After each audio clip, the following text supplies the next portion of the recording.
Welcome, guys, to How the Frack We Got Here, a show that takes the news and events of the week and try to make sense out of it all. I'm your host, the most Will Buchanan, and on this show, we simply are all about the facts. There are plenty of news stations out there that simply want to do anything short but inform you.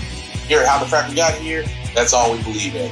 We go up to the left, we go up to the right, we go up to the middle of independence, we go up to all sides because there's more than one side of a story to everything. And you need to know it all in order to actually formulate your own opinion. And that's what we try to do here at How the Frack We Got Here. Thanks for listening, and hold on. It's going to be fun. All right, guys. Today's date, January the 8th, 2025, and this is How the Frack We Got Here. I'm host most Will Buchanan. How the Frack We Got Here. We do take the events of the week and try to make sense of it all. Before we get started, guys, let you know that we are a news podcast. We do try to pride ourselves on bringing the most reputable news from award-winning sources of journalism. We do not do sensational news like Fox News, The Blaze, Newsmax, wherever extreme left or extreme right you get your views from. We simply don't do that. We provide you with nothing but the facts. At the same time, guys, we do try to watch our language. Sometimes words do fly.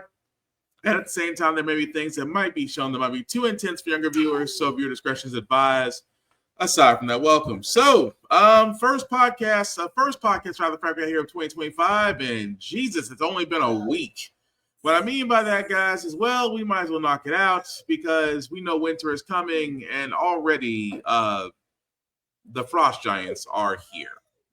Monday night, and on this January 6th, the joint session of Congress convening to certify Donald Trump's Electoral College victory, his victory returning to the White House. It was Vice President Kamala Harris who presided over the peaceful transfer of power, formally certifying her own defeat. And what she said as she entered the chamber today, Rachel Scott on the Hill for it all. Tonight, history in the nation's capital. Vice President Kamala Harris marking a milestone in the peaceful transfer of power, presiding over the certification of Donald Trump's victory and the election she lost. Madam Vice President, what should people take away from today? Before a joint session of Congress with Vice President-elect J.D. Vance looking on, Harris formally declaring Trump the winner. The votes for President of the United States are as follows. Donald J. Trump of the state of Florida has received 312 votes. Kamala D. Harris of the state of California has received 226 votes.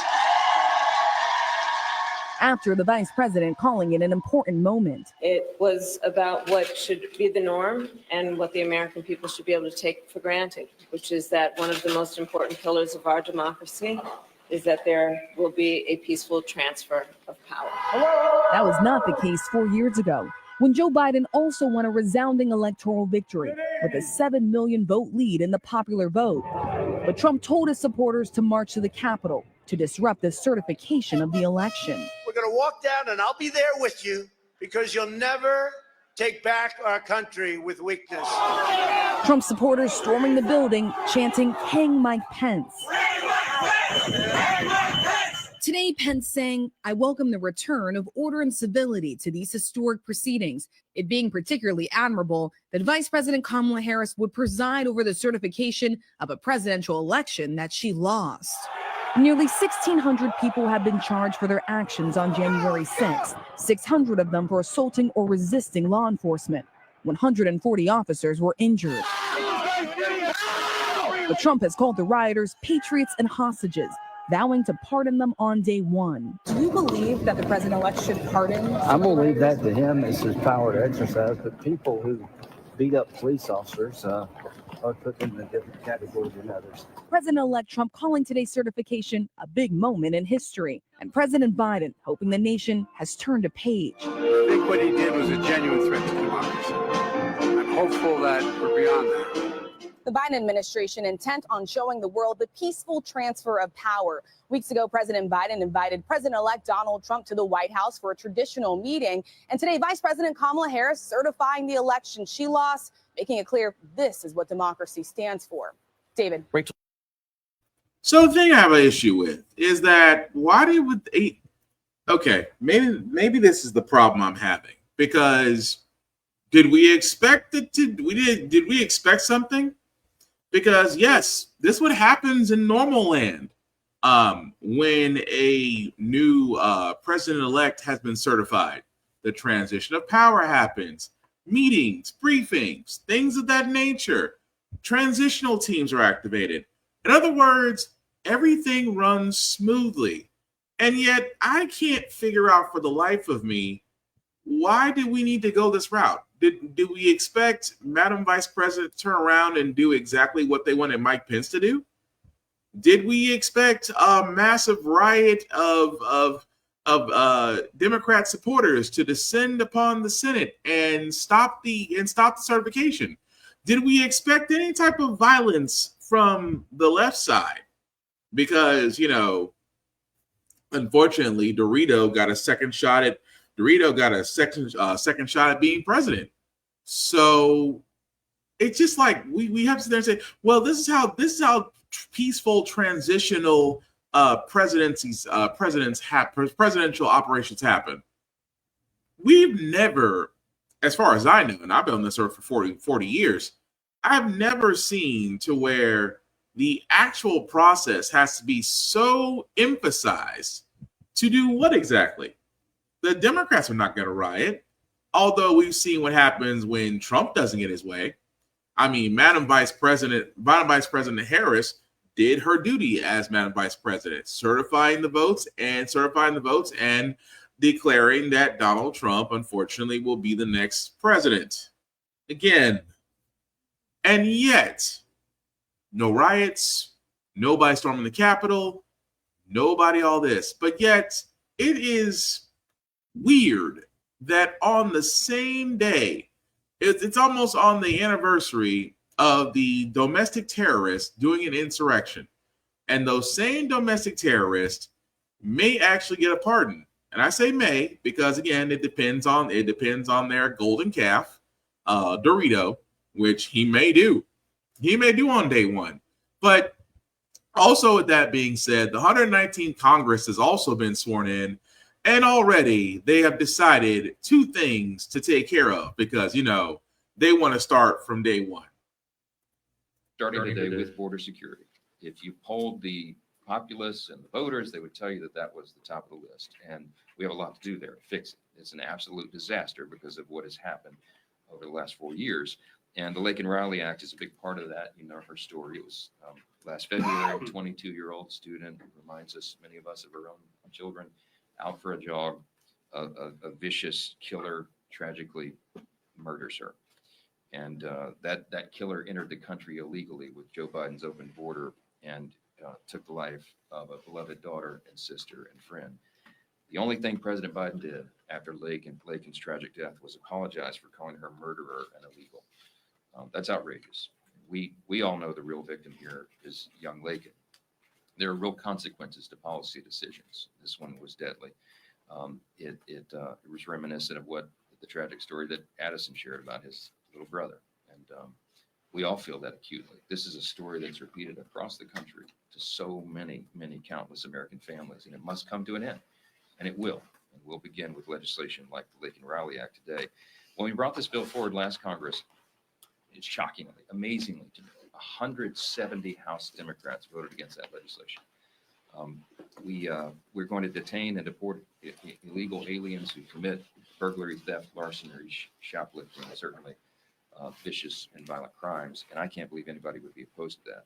But as Democrats struggle with their identity now as a party post-election, we'll find out if they're still clinging to that open border policy and that mantra. And despite the American people roundly rejecting all that in November, we'll see. Okay, so for all those that are playing the home game, newly elected House Speaker again, because Mr. Johnson barely. If it wasn't for Daddy Trump, he wouldn't be House Speaker. But anyway, the Lake and Riley Act, for all those that don't know, was an act that was instituted to basically go after, and I stress this very carefully, how this is labeled, because the way they say it, it is pretty much any immigrant, any illegal immigrant. But the actual documentation of the Lake and Riley Act is basically saying that it will, that it will empower. And this is the thing I got to keep bringing up, because that's the thing that a lot of people are not understanding, is just that it empowers them to go after any immigrant.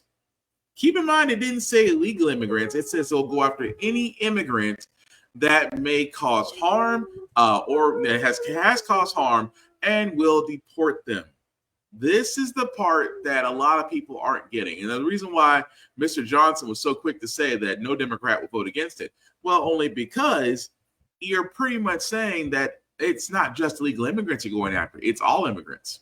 See, that's why I said the wording alone needs to be checked because, well, now it's passed because, well, I believe a number of Democrats went along with the Republicans. And keep in mind, Republicans have a majority in the House and the Senate now.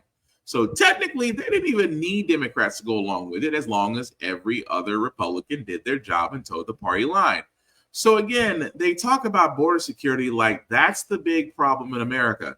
And this is why I keep saying Republicans love the miseducated, the misinformed, and the downright idiots.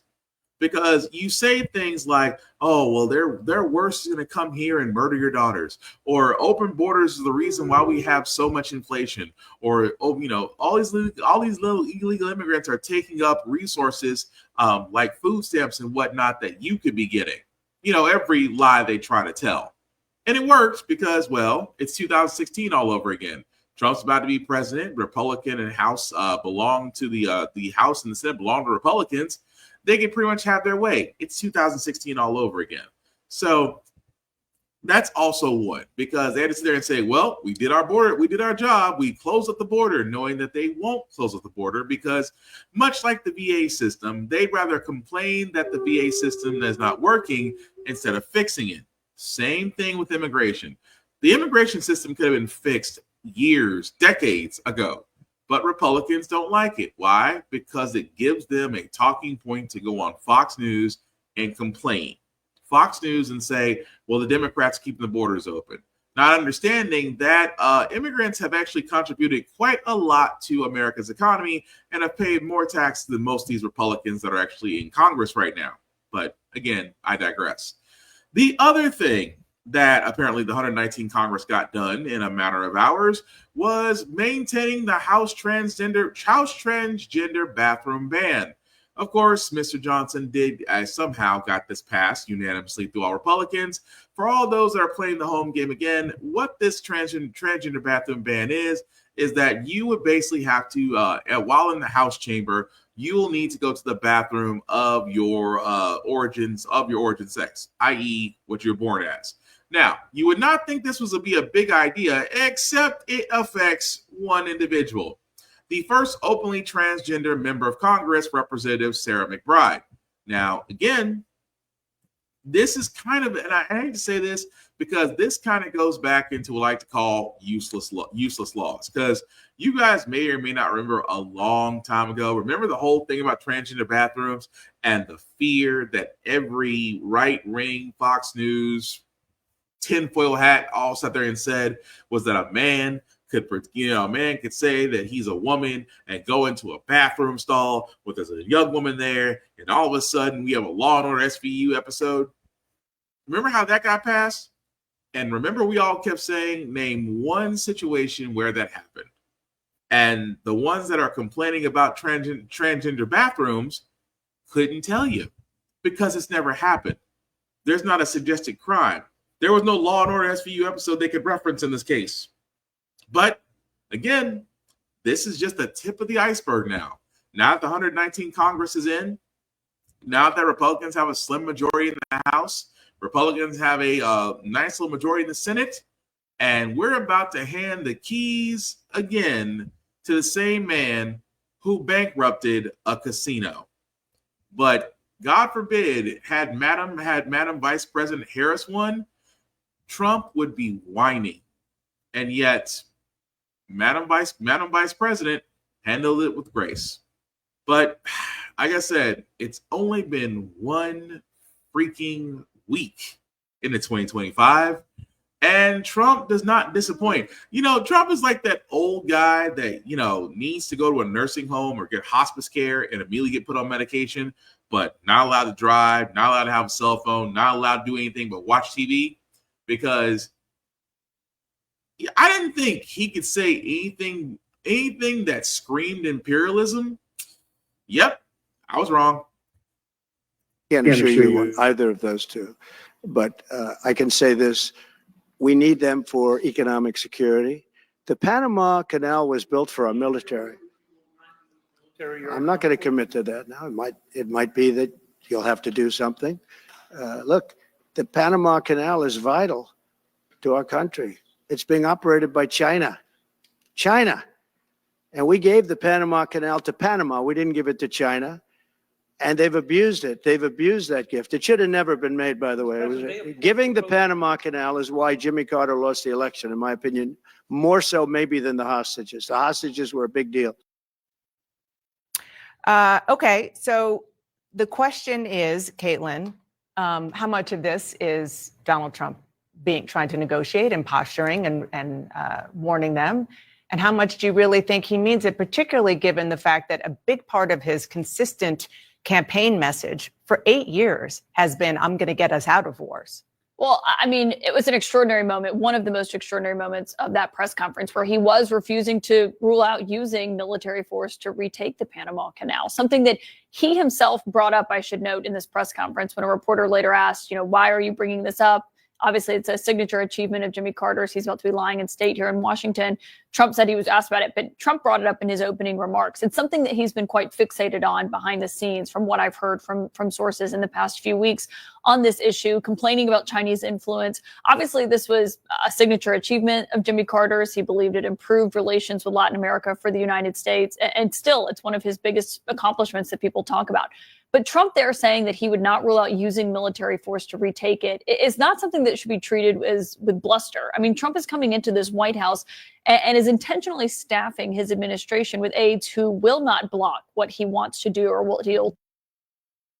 Yeah, he really is. The fact that he literally said that, the Panama Canal, keep in mind, guys, and I want to point this out I don't point this out wholeheartedly.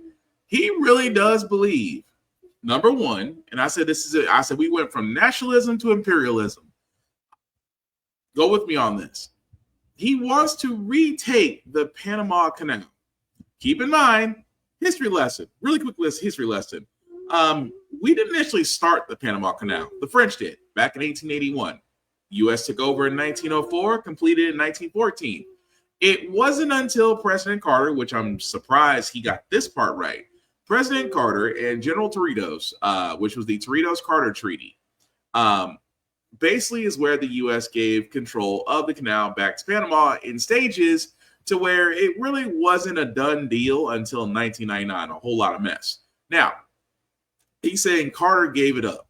Carter gave it up way too easy because he, in his mind, anybody that gives stuff up is a loser. Keep in mind, he also called POWs and individuals that died in wartime losers, for a guy that dodged the war himself because he had bone spurs, supposedly. But the point I'm getting at is President Carter at the time, right, was informed that in order to actually keep, monitor, and protect the canal, it would take nearly 100,000 troops, to defend it. Now, in the sense of that, guys, it wasn't worth it. Now, why is that number so familiar? Because 100,000, add about 50 to 60,000 more troops. That was the amount of troops that were basically occupying Afghanistan and Iraq. Yeah, nearly 163,000 troops that were sent to deal with the theaters of war in Iraq and Afghanistan. Now, rewind the clock back to President Carter's administration, and imagine being told you would need 100,000 troops to keep, maintain, and defend the Panama Canal. Yeah, he figured it wasn't worth it. So, of course, it should have went back to the Panama government. And Trump believes that, the Chinese, because, again, it's an old man that has to keep the shtick going. He's an old man that says, okay, I can't keep repeating the same fear tactic, so I have to keep switching it. So that's when he moved to imperialism. That's why I said the whole thing about the Panama Canal, about Greenland, that he wants to buy Greenland, and Denmark has sat there and all told us, no. He's also beefing with Canada, and I don't think you want to beef with the one country that's supplying power to actually some parts of Northern America. And the last time I checked on instant YouTube, Canada is kind of offering California to be the 11th province.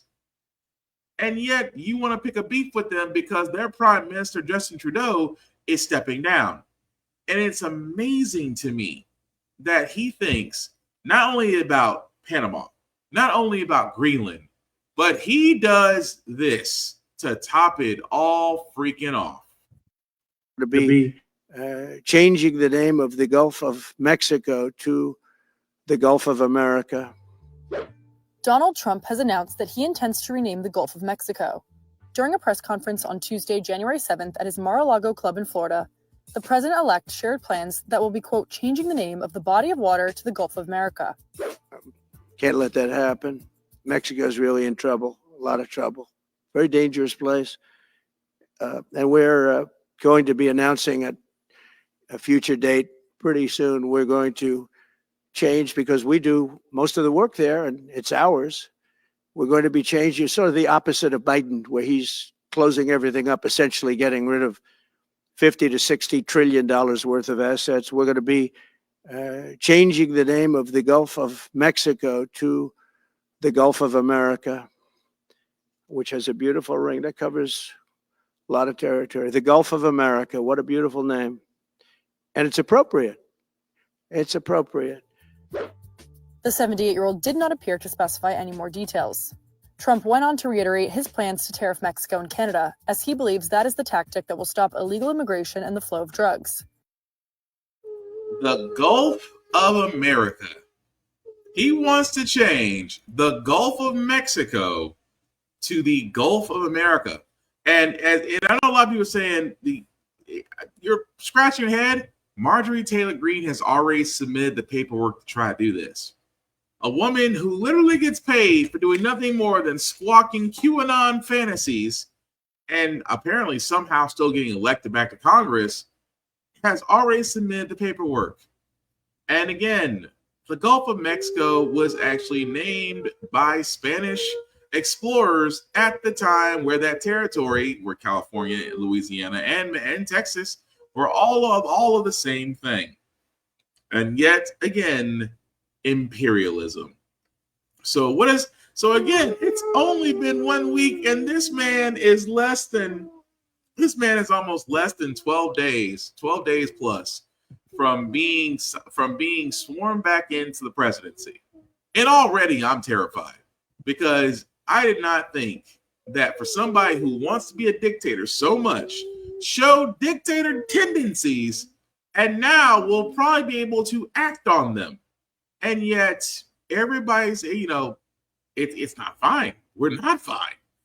We're actually, I'm pretty sure with everybody else, we're actually freaking worried, because again, I don't think you want a man his age who is beyond obviously senile, who is definitely unfit to be president, mentally a man-child, and now thinks that he can play the game of Risk as a actual board game in the real world.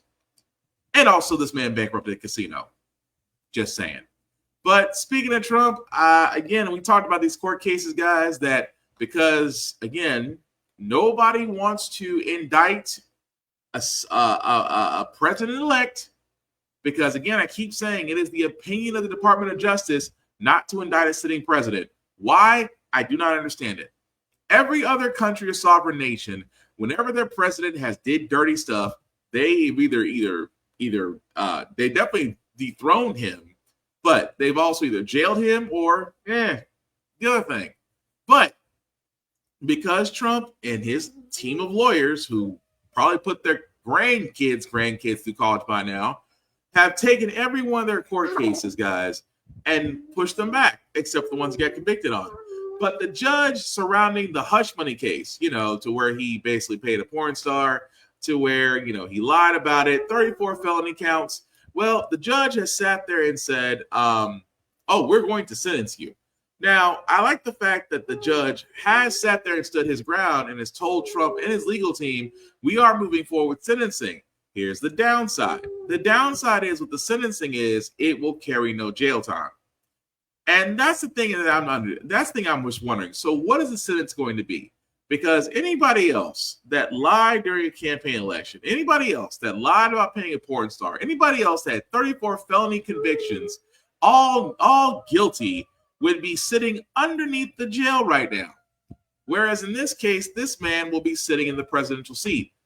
Now, that's the thing that freaking bothers me. That, yes, I commend the judge, but what's his actual sentencing going to be? Because he committed fraud in a Manhattan jury regarding his properties. It was also committed fraud. Felonies, mind you. But the funny part is you can be a felon and still run for president. Case in point, he's about to be in 12 plus 8 days in 12 plus days. And yet, I don't know what it is about our country. It's like we say no one is above the law, but yet the president-elect is about to get a pass. They've already dismantled his Georgia interference election case. The DA at the time, Fani Willis, has been removed by the Georgia Board of Appeals. And again, why? Because, well, whenever Trump goes up against black women, he's always over. He's 0 for 2 right now. And Fani Willis and her team have been preparing to basically bring him and his administration to court. Although I keep reminding everybody, this is the same guy that called the Georgia secretary, and said, can you find me 11,000 plus more votes? And how could you not say that he did not interfere with the election? And Fani Willis was about to put on a show. But keep in mind, this, and I say something because I saw some Roland Martin too. And I do agree with them to a certain point, because when you do go after high-profile people, you must be damn near perfect. You must be flawless. You could not have any cracks, because for some odd reason, if you do, they will be exploited. Fani Willis had a relationship with one of her prosecutors on the same team. Of course, we all know that story. The Trump lawyers tried to bring it up and say there was a abuse of power on Fani Willis's part. Eventually, it was found out that they really didn't have any evidence, but the judge in Georgia still was a little bit biased. Sat there and told Fani Willis and her prosecutor, either one of you have to be off the case or the case gets thrown out. Of course, her love interest is dropped from the case, and still, many months later, post-election, now Fani Willis has been removed as the prosecutor for the case, which goes to show you that what they're going to do is put somebody in there who's Trump-friendly and more than likely will dismiss it. So an election interference case, which, by the way, would have basically spelt the end for Trump, because you interfered with an election, that would have violated an amendment, that would have got him, 86 from being president. Do you see the point I'm making here? It's just that when he was president, anybody else would have been under the jail. I have yet to figure out, outside of the fact that America has a white hood on whenever it comes to certain napkins, that they operate this way. It's America with 3 Ks. How else can you explain a man that has committed mortgage fraud, a man that has been guilty of 2 cases that should have put him in jail for at least 20 years, a man that is admitted to doing things because he does them without consequence, and he's now been awarded the presidency for another 4 years? Explain it. And now he's about to go on his imperialism tour, because he wants the Panama Canal, he wants Greenland, and he wants the Gulf of Mexico, because in some twisted idiocracy fantasy, wants to change it to the Gulf of America. Why? Because America sells, just like his wife does. The grifting doesn't stop. But switching gears for a second, guys, this story is going to be a little bit trigger warning. I'm just going to go ahead and say it because, anybody that has children, whenever your children are being born in a hospital, it's a nervous time. She's a wreck, you're a wreck, and you just want your baby you want your baby girl, you want your baby boy or baby girl, or even twins or triplets, not wishing on anybody, however you feel. You want your kid to be all right. And sometimes kids land in the neonatal unit. I know my son Obi did when he was born, and it was always a worry about making sure they're all right. But you're depending on those nurses in the NICU and those nurses in the nursery to basically take care of your child and give yourself a little bit of rest. But I feel for this next story, guys, because this is a fear that every mother has, and yet this happened to one family. Because then whatever that was done in the dark comes to the light, and sometimes you don't necessarily want to know what was done. Dominique Hackey, the father of one of the Henrico doctor's NICU babies found to have broken bones in 2023, concerned that it has taken so long for justice. I remember her being in the room. She was friendly. She answered questions, but she didn't stay and talk like the other NICU nurses did. She wasn't family like the other NICU nurses were. He's describing 26-year-old Erin Strotman, the nurse now in jail, charged with felony child neglect and felony malicious wounding, related to a different baby in 2024. Strotman was put on paid administrative leave by the hospital for a year after the 2023 cases of NICU abuse came to light, and then was allowed to return in late 2024. Hackey saying the hospital should be held accountable as well. Because that shouldn't have happened. If they were suspicious of some person enough to let them go, they shouldn't have brought them back. So that's on them. They failed. Simple. HCA, the network that oversees Henrico Doctors Hospital, issuing this statement, saying in part it is shocked and saddened by this development in the investigation, and that the hospital is focused on continuing to care for its patients.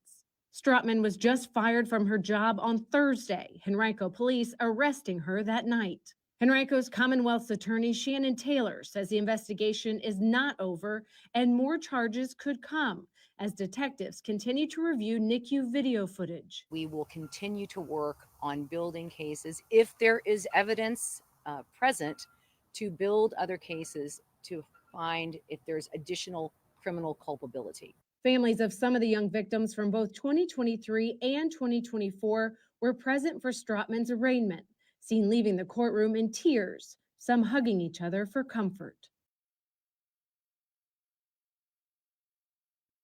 So what's crazy about that, guys, is hear what they said beforehand. They sat there and said they suspected her, right? She was on leave for a whole year and paid. While this woman was allowed to, she for the longest time was allowed to be near babies, and she did this to only Black children. I'm not screaming it, I'm not saying it, but I'm just putting it out there. And yet she was allowed after a year to come back. And then they found out, oh crap, she has been intentionally hurting babies. Why is she not? To me, that's endangerment. That's battery and assault. That's child endangerment. Why is this woman not in a jail? Yeah, she's in a jail now, but why did it take a hospital so long to put two and two together? Because the children, I've said, if I was the parent of those children and I found out that she did it, I'd be suing her and the hospital. Because a year that she was allowed to stay home with pay? Are you freaking kidding me? And at the same time, guys, and I'm not knocking on nurses because, again, nurses, first responders, you guys out there, y'all are doing the Lord's work. I'll be honest with you. And also because of a personal experience with me, the nurses in the neonatal units, you guys are angels as far as I'm concerned. But it's stories like this that will turn around and make it difficult for really just for parents to feel safe. Because now you're gonna have you could have mothers. They do give you the option also. The baby can stay in there with you, but if you fall asleep or the baby has to be monitored. That's just the way it is, hospital policy. But now parents are gonna be a little bit more, and I hate to say that because again, with nurses and doctors in hospitals, there should be a level of trust. There should be a level of care that's unparalleled just because it is your child. And at the same time, we'll continue to follow that story because that lady deserves to be buried under the jail and then some right next to a few other people. But I digress. But move right along, guys. Facebook, Meta, taking a page out of Elon Musk and Twitter. Why? Well, I'll let the video explain it. Mark Zuckerberg, too many mistakes, too much censorship. So now the tech giant says he's restoring free expression on his platforms. So what exactly does that mean? Facebook and Instagram will now eliminate fact checkers and replace them with community notes, aka you, the user. After Trump first got elected in 2016, the legacy media wrote nonstop about how misinformation was a threat to democracy.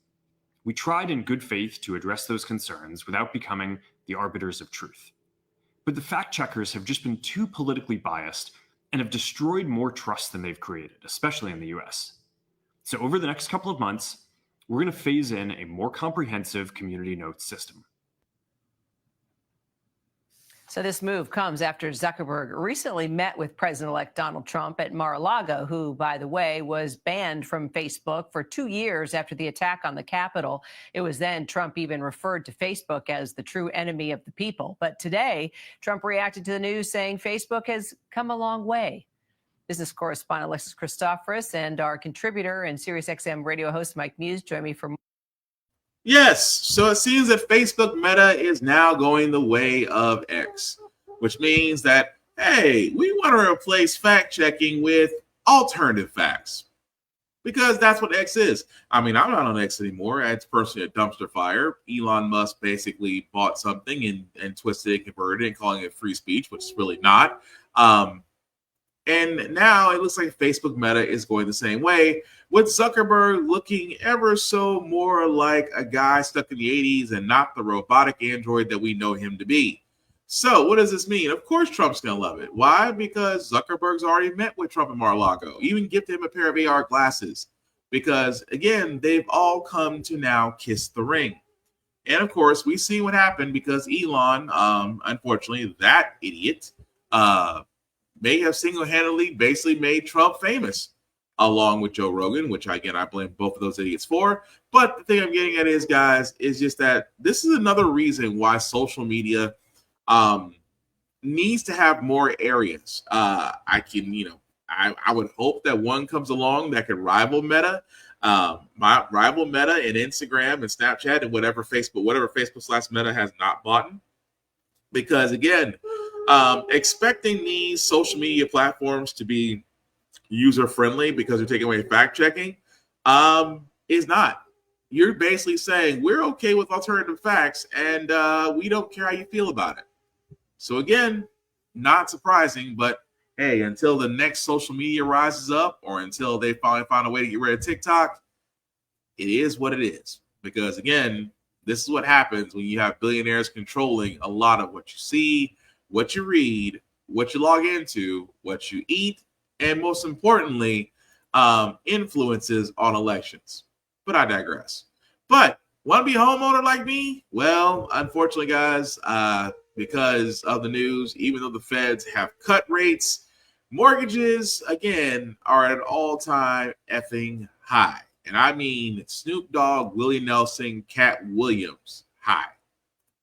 And mortgage rates rising again this week, reaching a 5-month high. And new data is showing that on average, it's 35% more expensive to buy a house than rent. Here's ABC's Elizabeth Schulze. Tonight, with mortgage rates at a 5-month high, aspiring homebuyers are bracing for another challenging housing market in 2025. New data from real estate firm CBRE finds on average in the U.S., it's 35% more expensive to buy a house than to rent. A new apartment lease costs on average $2,200 per month, while a monthly mortgage payment on a new home is close to $3,000. Okay, so this is it. This is it. 30-year-old Kristen Holmes in Maryland was on the house hunt for 3 years while paying rent. It feels like my own. Saving up enough for a down payment on a fixer-upper. First-time home buyers like Kristen accounting for just 24% of all home sales in the past year, an all-time low. Why do you think you were able to successfully buy a house at age 30? I think the first thing is having a plan, each month saving a little bit more, and also working with lenders and understanding what goes behind buying a home is what led me to it. The average rate on a 30-year fixed mortgage is now 6.85%, and rates are expected to stay in that 6% range next year. Whit? Frustrating. All I can say is how. Because, guys, for all those that are trying to become homeowners, first-time homeowners, first off, good luck. And, may fortune forever be in your favor. But outside of that, guys, what kills me is just that, and this is just my opinion. I don't want it to influence anybody, but this is just my opinion. I just think that the current market, whether you want to own something, whether it's a car, whether it's a home, whether it's property, stocks, what have you, I think they have figured out how to keep us paying, because they don't want owners, they want renters. Case in point, apartments these days might as well be mortgages on a house. But mortgages on a house are astronomical. $3,000. You could be paying $3,000 a month, $5,000 a month, and up for the home, because the banks have gotten greedy, as always. And at the same time, just the rates are unaffordable for the average American worker. And again, it's literally a house of cards stacked on top of each other, because we're definitely not getting paid enough. The wage gap is ever increasing, unless you're a CEO. They are not going to increase the minimum wage, which it should be. The federal minimum wage should be increased all across the board. At the same time, jobs are disappearing, whether it's automation or these companies have decided to downsize or move their employment overseas, where it's reasonably cheaper because they get paid less anyway. But you talk about income, you talk about not enough houses being built. At the same time, these banks and these mortgages that they have out there are just horrible, because you have to pay so much to be considered. And these are coming from, and this is not just ordinary, they're artisan crafting beer. And I don't mean that as an insult. I'm just really throwing out there what they look at you as, because you have those who are accomplished, have degrees, have really decent paying jobs, and yet the banks will tell them no. And if for all those that are wondering, it used to be 5 to 10,000 was all you needed to tell the banks, hey, we're serious about a house. Try adding 20,000 now. 20 to 25,000 on a good side is what you need to come to play with for the banks to even look at you and go, okay, we'll do a loan on that house, because the banks own the houses. The banks own the cars. The banks own the stocks, or may own some stocks, mutual funds, things of that nature. It is amazing to me, and I just thought about that as me and my wife are trying to find a house for our family, is just that they don't want owners. They don't. Owners are finite, which means that at some point, owners stop paying, because guess what? Homeowners will eventually own the house. Car owners will stop paying, because eventually they'll pay off the car, vice versa. But if you had renters, leasers, leasees, as they call them, when you have that, that's an endless stream of money, which is all the more reason why I always hated renting, because the money goes nowhere. You're basically staying in a spot that is not, you're basically staying temporarily in a place that is not your own. And at the end of the year, when you think about how much you spend in rent, you're like, God bless, I could have sat there and saved that and put a down payment on a house. Could have, truly. I even say it to myself sometimes when I sit there and think about the fact that that a lot of my income goes toward the rent. And it used to be that rent or mortgage is supposed to be a third of your income. Now, for a lot of people, it's almost close to 80 to 85% of your income. And you still have to do the utilities. And if you have kids, still got to feed them. If you have dogs or pets, still got to feed them. And it just adds up. That's why I'm sitting there saying, ladies and gentlemen, they don't want owners, they want renters, and the current market reflects that. That is all I am freaking saying. But the last story I got, guys, before we get to our feel-good segment, I keep telling you guys about these driverless cars out there, cars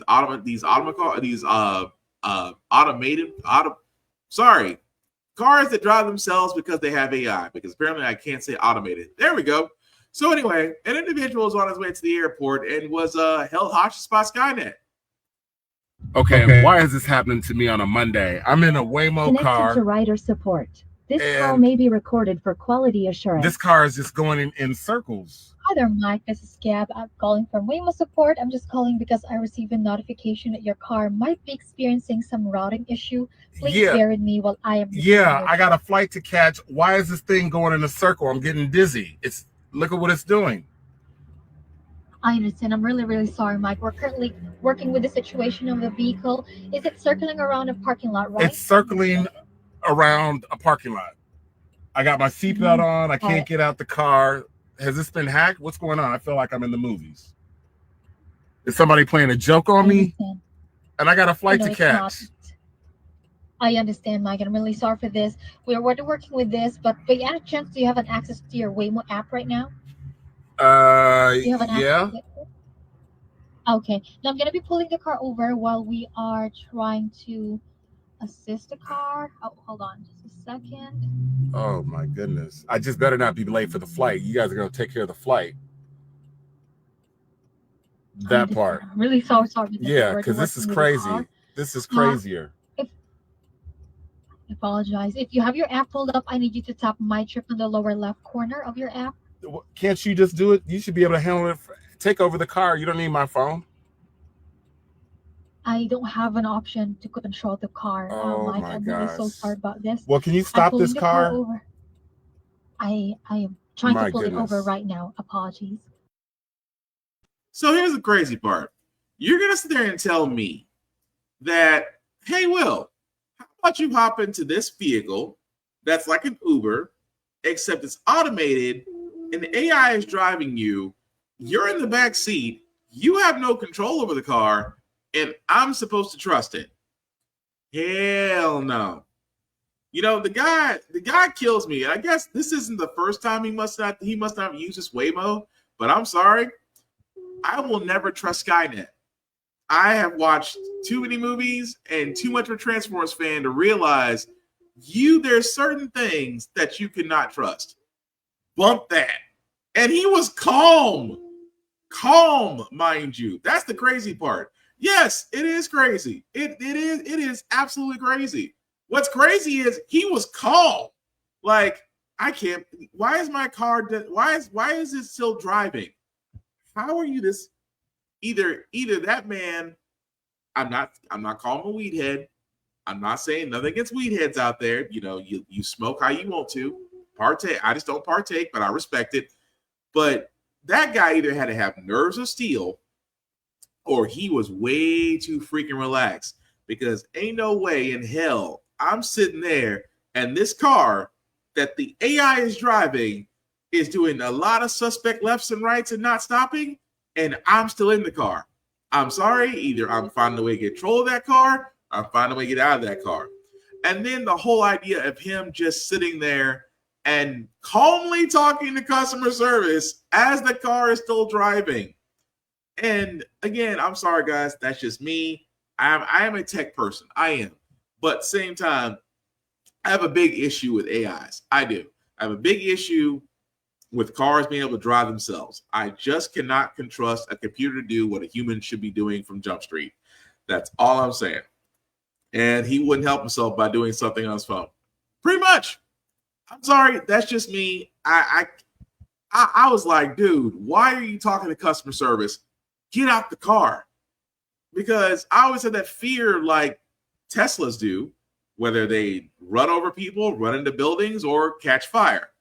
Again, there's just something about self-driving cars that shouldn't be allowed to happen. That's all I'm saying. But he did make his flight, but I would not trust Waymo to save my life. I'm sorry. I would rather walk or take a taxi with an actual human being. But that being said, guys, we're going to go move on to our feel-good sipping, because usually how the Frack We Got Here, we do cover a lot of things that are doom and gloom. Sometimes make you faith in humanity. But hey, it's Wednesday, hump day. Tomorrow is Friday Eve, which is Thursday. We leave you guys out in some positive vibes, especially with the fact of a winter storm coming in. Again, it's always nice to celebrate the elders when they reach milestones. In this case, these women that are about to be shown are about to reach actually past their centennial. They are 103 and 104 years old, celebrating their birthdays. Happy birthday to you.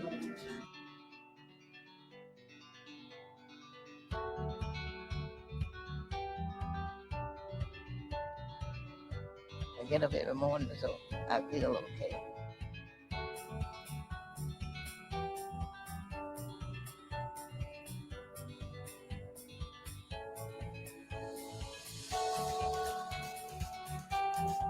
She's a caring person. She's very good people.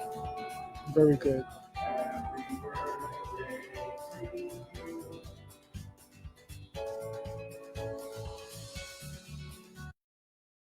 And I have to apologize, 101 and 104 to those very young women, because, hey, you make it to 101, 104, you can do whatever the hell you want. I'm just saying. But definitely happy birthday to them. But that's going to do it for this podcast, guys. I do thank you all for liking, for watching, for letting me know it's live. I certainly appreciate that. Thank you for the comments. Really appreciate this. Well, shameless plugging before we do get out of here, guys. I always want to bring up APR TV. Why? Because our show, How the Frack Got Here, shows on there. APR TV or rspressrecord.com. You can find their app on Roku and other smart devices. Definitely watch, share, because it is a platform for us, by us, where our content, our viewership, most importantly, our dollars go to.